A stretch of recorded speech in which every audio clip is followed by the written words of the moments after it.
ಒಂದು ದ್ರವ್ಯ ಅಂತ. ಅಂತಹ ರಜತೋತ್ಸವವನ್ನು ನಾವು ಆಚರಿಸ್ತಾ ಇದ್ದೇವೆ. ಅಂದ್ರೆ ಈ ಸಂಸ್ಥೆಗೆ ಅತ್ಯುನ್ನತ ಸಂಸ್ಥೆ, ಅತ್ಯುತ್ತಮ ಸಂಸ್ಥೆ, ಉತ್ತಮವಾದ ರೀತಿಯಲ್ಲಿ ನಡೆಸಿಕೊಂಡು ಬಂದ ಸಂಸ್ಥೆ ಎಂಬುದಾಗಿ ಕೀರ್ತಿ. ಜೊತೆಗೆ ಸ್ವಂತ ಧನ, ಯಾವ ಧನ ಅಂತಂದ್ರೆ ಲೌಕಿಕವಾದಂತಹ ಕರೆನ್ಸಿ ಮಾತ್ರ ಅಲ್ಲ, ಧನ ಅಂತಂದ್ರೆ ಸಾಧನ. ಇಲ್ಲಿ ಅನೇಕ ಧಾರ್ಮಿಕ ಕಾರ್ಯಕ್ರಮಗಳನ್ನು ಮಾಡುವ ಮೂಲಕ ಸಾಧನ, ಪರಲೋಕದ ಸಾಧನೆ, ಪರಲೋಕದಲ್ಲಿ ಚಲಾವಣೆಗೆ ಒಳಪಡುವಂತಹ ಏನು ಧರ್ಮ, ಭಕ್ತಿ ಮೊದಲಾದಂತಹ ಸಾಧನೆಗಳಿಗೆ ಇದೊಂದು ದೊಡ್ಡ ಒಂದು ಕೇಂದ್ರವಾಗಿದೆ. ಅಂತಹ ಧನ ಸಂಪತ್ತು ಕೂಡ ಲೌಕಿಕ ಮತ್ತು ಪಾರಮಾರ್ಥಿಕ ಸಂಪತ್ತಿಗೆ ಈ ಸಂಸ್ಥೆ ಭಾಜನವಾಗಿ ರಜತೋತ್ಸವವನ್ನು ಆಚರಿಸಿ ರಜತಂ ಕೀರ್ತಿ ಧನದಂ ಎಂಬುದಾಗಿ ಈ ಸಂಸ್ಥೆಯ ಮಹತ್ವವನ್ನು ಸಾರಿ ಮೆರೆದಿದೆ. ಇಂತಹ ಸಂದರ್ಭದಲ್ಲಿ ಕೇವಲ ಧಾರ್ಮಿಕ ಕಾರ್ಯಕ್ರಮಗಳನ್ನು ಮಾತ್ರವಲ್ಲದೆ ಲೌಕಿಕವಾಗಿಯೂ ಸಾಮಾಜಿಕವಾಗಿಯೂ ಕೂಡ ಕೆಲವು ಕಾರ್ಯಕ್ರಮಗಳನ್ನು ಇದರ ಜೊತೆಯಲ್ಲಿ ಆಯೋಜಿಸಿ ನಮ್ಮ ದೇಶದ ರತ್ನಗಳಂತೆ ಇರತಕ್ಕಂತಹ ವಿಜ್ಞಾನ ಕ್ಷೇತ್ರದಲ್ಲಿ ತಮ್ಮದೇ ಆದಂತಹ ವಿಶಿಷ್ಟವಾದ ಛಾಪನ್ನು ಛಾಪಿದ ನಮ್ಮ ಕನ್ನಡಿಗರು, ನಮ್ಮವರು, ನಮ್ಮ ರಾಘವೇಂದ್ರ ಸ್ವಾಮಿಗಳವರ ಭಕ್ತರು, ನಮ್ಮ ರಾಘವೇಂದ್ರ ಸ್ವಾಮಿಗಳವರ ಮಠದ ಶಿಷ್ಯರು ಆದಂತಹ ನಮ್ಮ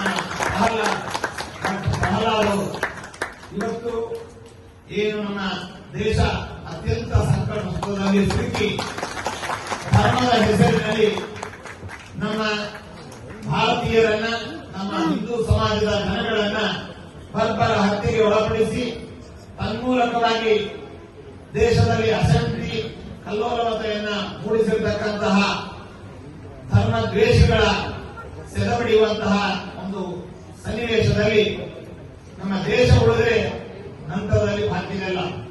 ಆದ್ದರಿಂದ ದೇಶ ಪ್ರಧಾನವಾದದ್ದು. ಅದಕ್ಕೆ ರಾಮದೇವರು ರಾಮಾಯಣದಲ್ಲಿ ಒಂದು ಮಾತನ್ನು ಹೇಳ್ತಾರೆ, ನಾವೆಲ್ಲ ಇವತ್ತು ನಮ್ಮ ದೇಶದ ಅಭಿಮಾನವನ್ನ ಸ್ವಲ್ಪ ಸ್ವಲ್ಪ ಮರ್ತಿದ್ದೇವೆ. ವಿದೇಶದ ಎಲ್ಲ ಆಕರ್ಷಣೆಗಳಿಗೆ ನಾವು ಒಳಪಟ್ಟಿದ್ದೇವೆ, ಅದರಿಂದ ಆಕರ್ಷಿತರಾಗಿದ್ದೇವೆ. ನಮ್ಮ ತನವನ್ನ, ನಮ್ಮ ಧರ್ಮವನ್ನ, ನಮ್ಮ ದೇಶವನ್ನ ನಾವು, ನಮ್ಮ ಆಚಾರ ಪದ್ಧತಿಗಳನ್ನು ನಾವು ಬಿಟ್ಟಿದ್ದೇವೆ. ಹಾಗಾಗಿ ಇವತ್ತು ದೇಶದಲ್ಲಿ ತುಂಬಾ ಗೊಂದಲದ ಒಂದು ಸನ್ನಿವೇಶ ಏರ್ಪಟ್ಟಿದೆ. ಇದು ಹೀಗಾಗಬಾರದು. ನಮ್ಮ ದೇಶ ಅನ್ನುವಂತಹದ್ದು ಬಹಳ ಶ್ರೇಷ್ಠವಾದದ್ದು. ಅನೇಕ ಭಗವದ್ ಅವತಾರಗಳು ಆದಂತಹ ದೇಶ, ಅನೇಕ ಮತಾಚಾರ್ಯಗಳು ಅವತರಿಸಿದಂತಹ ದೇಶ, ಅನೇಕ ಜನ ಸಾಧಕರು, ಸಂತರು, ಅದೇ ರೀತಿಯಾಗಿ ದೊಡ್ಡ ದೊಡ್ಡ ಜ್ಞಾನಿಗಳು ಎಲ್ಲ ಕ್ಷೇತ್ರಗಳಲ್ಲಿಯೂ ಕೂಡ ವಿಶಿಷ್ಟವಾದ ಸಾಧನೆಯನ್ನು ಗೈದಿರತಕ್ಕಂತಹ ಜಾತ್ಯತೀತವಾದಂತಹ ಜನಸಂಖ್ಯೆಯನ್ನು ಹೊಂದಿರತಕ್ಕಂತಹ ನಮ್ಮ ದೇಶ ಎಲ್ಲ ದೇಶಗಳಕ್ಕಿಂತಲೂ ಹಿರಿಯದಾದದ್ದು, ಸಂಪದ್ಭರಿತವಾದದ್ದು ಮತ್ತು ಸುಸಂಪನ್ನವಾದಂತಹ ದೇಶ.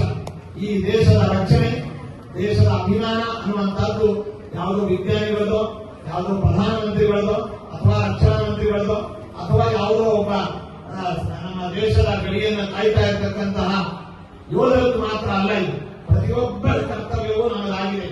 ದೇಶ ಇದ್ದರೆ ನಾವು, ಆದ್ದರಿಂದ ದೇಶದ ರಕ್ಷಣೆ ಅನ್ನುವಂತಹದ್ದು ಬಹಳ ಮುಖ್ಯವಾದದ್ದು.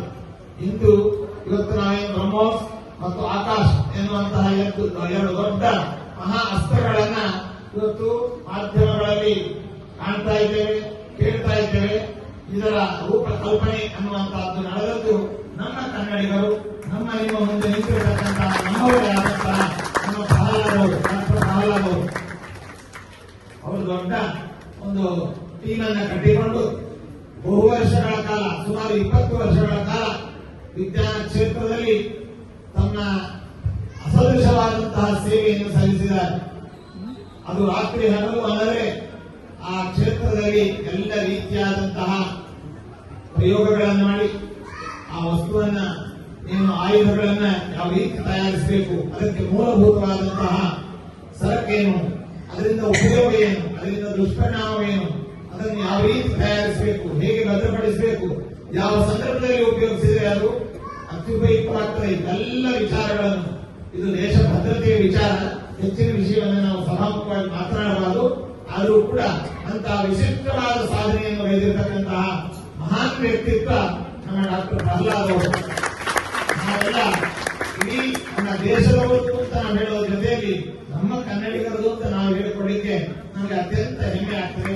ಇಂತಹ ಪ್ರಹ್ಲಾದವರು 20 ವರ್ಷಗಳ ಹಿಂದೆ ಈ ದೊಡ್ಡ ಅಸ್ತ್ರಗಳನ್ನ ಸಾಧನೆ ಮಾಡಿ ದೇಶಕ್ಕೆ ಕೊಡುಗೆಯಾಗಿ ಅದನ್ನು ಮಾದರಿಯಾಗಿ ಇಟ್ಟಿದ್ದಾರೆ. ಅಂತಹ ಸಾಧಕರು ನಮ್ಮ ನಿಮ್ಮ ಮುಂದೆ ನಿಂತಿದ್ದಾರೆ. ಇವತ್ತು ಇಲ್ಲಿ ಅವರು ಅಷ್ಟು ಸರಳವಾಗಿದ್ದಾರೆ ಅಂತಂದ್ರೆ ಅವರು ವೃತ್ತಿಯಲ್ಲಿರುವಾಗ ಅವರನ್ನು ನೋಡೋದೇ ಕಷ್ಟ, ಅವರು ಮಾತಾಡೋದೇ ಕಷ್ಟ. ಯಾಕಂದ್ರೆ ಅಷ್ಟು ಸೆಕ್ಯೂರಿಟಿ ಅವರಿಗಿರುತ್ತೆ. ಅವರನ್ನ ಅವತ್ತು ಅಷ್ಟು ಸೆಕ್ಯೂರಿಟಿ ಇರ್ತದಕ್ಕೆ ಅವರಿಂದ ತಯಾರಿಸಲ್ಪಟ್ಟಂತಹ ಕಂಡು ಹಿಡಿಯಲ್ಪಟ್ಟಂತಹ ವಸ್ತು ಇವತ್ತು ನಮ್ಮನ್ನೆಲ್ಲರನ್ನು ಕೂಡ ಸೆಕ್ಯೂರ್ ಮಾಡ್ತಾ ಇದೆ. ಇಂತಹ ಒಂದು ಅಸ್ತ್ರ ಈ ಔಷಧಿಗಳಲ್ಲಿ ಎರಡು, ಒಂದು ರೋಗ ಪರಿಹಾರಕ, ಮತ್ತೊಂದು ರೋಗ ನಿರೋಧಕ, ಆಂಟಿಬಯೋಟಿಕ್. ಹಾಗೆ ಈ ಬ್ರಹ್ಮೋಸ್ ಮತ್ತು ಆಕಾಶ ಅನ್ನುವಂತಹ ಎರಡು ಅಸ್ತ್ರಗಳು ಒಂದು ಶತ್ರುಗಳ ಬಾಧೆಯನ್ನ ತಡೆಯುವಂತಹ ಒಂದು ಅಸ್ತ್ರವಾದರೆ ಶತ್ರುಗಳನ್ನ ನಾಶ ಮಾಡುವಂತಹದ್ದು, ಅವರೇ ಅಟ್ಯಾಕ್ ಮಾಡುವಂತಹ ಅಸ್ತ್ರ